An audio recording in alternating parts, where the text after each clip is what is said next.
Hey there, guys, and welcome to episode 10 of our career mode series with Aston Villa. Yeah, episode 10. Wow, that's not bad. You know, that's a round number. Obviously, that's pretty good. Anyway, today we've got 3 games, I think, actually in this episode. Wow, that's a curveball, man. There's usually 2 episodes. I don't even know what I'm saying. There's not 2 episodes in an episode. That would make no sense at all. But nonetheless, we carry on. And yeah, the first game we have is a home against Arsenal. Now, I was surprised to beat Manchester United. Still, but I was still like really nervous going into this one because obviously Arsenal play the whole Barcelona, the Swansea type way of football. It doesn't really sound intimidating when you say the Swansea way. But, I mean, you know what I mean. The Barcelona type of football, just passing it around the area and just destroying you when it comes to the last ball. And usually it's a very nice finish and whatever. Now, this is just me doing the team here. I think it's pretty much an unchanged squad, as you've come to expect now. Most of my squads are unchanged, in fairness. But anyway, yeah, so here was the squad that came out. Guzan in goal, Lowton, Vlar, Clark and Bengate, and Zogbia, Delve, Ireland, Christian Teo and Vyman, and Arnautovic up front. I was playing Andy Vyman because I was very impressed in how he played against Manchester United. Obviously, getting the goal that won us the game, made it 1-0 and whatever. But yeah, I've been very impressed with how he's been playing. I haven't been overly impressed by the form of Benteke recently, but obviously, he is a bit of a tank. So I'm not going to be casting him adrift yet, but he is not starting at the moment. And a Bonghor is all. I noticed Arsenal's starting 11 had Oscar Cardoso in it. Is it Oscar Cardoso? Oh god, the Benfica one, Cardoso. I don't think it is Oscar Cardoso actually. But anyway, there you can see the early chance from Charles and Zogby. A great save from Szczesny, and again the Polish. I'm guessing he's an international there with a great save after the deflected shot from Mann. There are some of the half-time scores. I didn't quite see or read them, but you can always pause and have a go. And there another deflected shot there, just going quite close. I think it is Oscar Cardoso. Anyway, changes made by both teams. We brought on Bannon for Stephen Ireland because he hasn't been in great form recently there. And Guzan just destroys. I think it might have been Santi Cazorla actually, but he completely destroys him. How that wasn't a penalty is beyond me. I think I deserve some luck anyway though. But yeah, there is the ratings. And Matthew Lowton as a right back, getting the best player on our team. I think Szczesny was man of the match in the end. That is really surprising. There as well. Just that was really too brief. You can go back and pause that.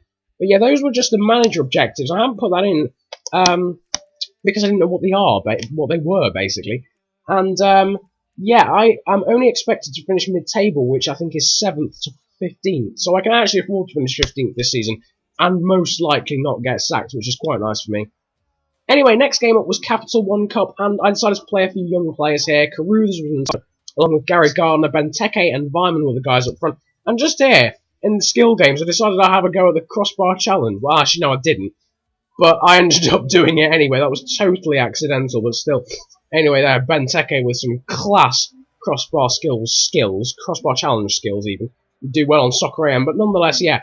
Shay Given was in goal as well. I think this might have been his debut this season, actually. As you can see, Samir Carruthers is there in the intro, which means obviously he is starting. As a young player, that's always quite good. Just wanted to change things up, mainly because obviously the stamina will be quite low. For my main players, and I just want to give the young players a chance. Anyway, Barry Bannon with some great skill and trickery in the area.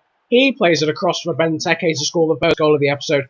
Obviously, because the Arsenal game finished 0-0. I think I forgot to actually sum that up and say that it finished 0-0. If you didn't see, then yeah, it did finish 0-0. And Barry Bannon there in the box. Some nice play, getting past the Birmingham centre-halves and defenders. And some great play. Keith Vahi there. I think it was Keith Vahi. With the free kick over the bar, but then straight up after that, a few minutes later, Andy Vyman goes up the other end of the pitch, plays Benteke, who cuts back and blasts it past Jack Butland in the Birmingham goal to give us a 2-0 lead, his second goal of the game, just 6 minutes after his first, and it was 2-0, and now I was confident. Obviously, Birmingham in the Championship, so I was expecting to win this, obviously. And yeah, it's a bit of derby as well, isn't it? Because obviously Aston Villa are from Birmingham. Birmingham are, as you've probably guessed, from Birmingham. So yeah, it's a big rivalry going into this one, and Samir Carruthers soon made it 3-0. On the stroke of half-time, I think it was Barry Bannon who played that awesome ball. As you can see, I was kind of struggling on things to do for the celebration, and just went and sat in front of Jack Butland just to rub it in his face. Now, I actually quite like Jack Bullens. I don't know why I did that, but nonetheless, anyway, yeah, Barry Bannon with a nice ball out to the wing, and a calm and composed first-time slotting finish to make it 3-0 away from home at half-time, and I was loving this scoreline. I was loving it there. Lovenkrands with a shot. Easy save, though, really, for Shea Given. And then another chance here, Barry Bannon cutting inside. Some nice skill and a good shot, but an easy save, really, for Jack Bund. Again, Benteke playing in Agbonlahor, who've come on at this point for Vyman, and a great save from Jack Butland there in the Birmingham goal, the English sort of youth goalkeeper. Another nice ball to play in Zogbia, but he shot just wide under pressure from the fullback, I think. And then Birmingham in added time. Nathan Redmond found himself clinging through. He tried to chip Shea Given. It's parried out to Zigic. A nice block and a fantastic acrobatic finish there from the other sort of really young, talented Englishman in this team, Nathan Redmond, the winger. I think he's on my shortlist actually. I might, based on that, and based on his performance, because he came on with I think about 15, so just destroyed me for those 15 minutes. I was quite glad he didn't play the whole game, but yeah, obviously he got that goal as well and showed his credentials. Man of the match was Benteke. Obviously just said that his form wasn't amazing, and he's gone and got man of the match, which is fine. And dandy. And here is the youth squad report there. Jorgo Triesta. They're still the best player by far, 55 to 77 stat. A few Germans in there who are looking decent, and then Igor Kreditier there as well. Jorgo Triesta. Oh, this is this is the second report. This is when they've been slimmed down a little bit further. Neil Stutter there, as you can see, there was no hope of him being in the 60 stats, so I decided to reject him, and I also decided to reject Slovenia's approaches for the international management job. I actually did a little bit of research on their team, because I always do this when I'm getting a job offer for an international team. I just have a look at their international team beforehand. And they had a few good players. I think they had Vladimir Weiss, who plays for Pescara, youth-wise, but that was sort of about it. And anyway, the third game of this season, what am I talking about? This episode, a great chance there. I'm not entirely sure who it was for. It might have been Junior Hoyler, or it might have been Loic Remy there, but he was thwarted by Brad Guzan. And then another shot wide there from QPR. But we also had a chance. A bit of a scramble in the area. Good save from Rob Green in the end. But from the short corner, Delph with an absolute beauty of a goal. There, off balance, just straight into the top corner. Nothing Rob Green can do. And that is 1-0 here against QPR. And this was good. Barry Bannon there. No, Albrighton, sorry, there with the pass. And off balance, straight in the top corner with his left foot. I think it was weaker foot there, Fabian Delph.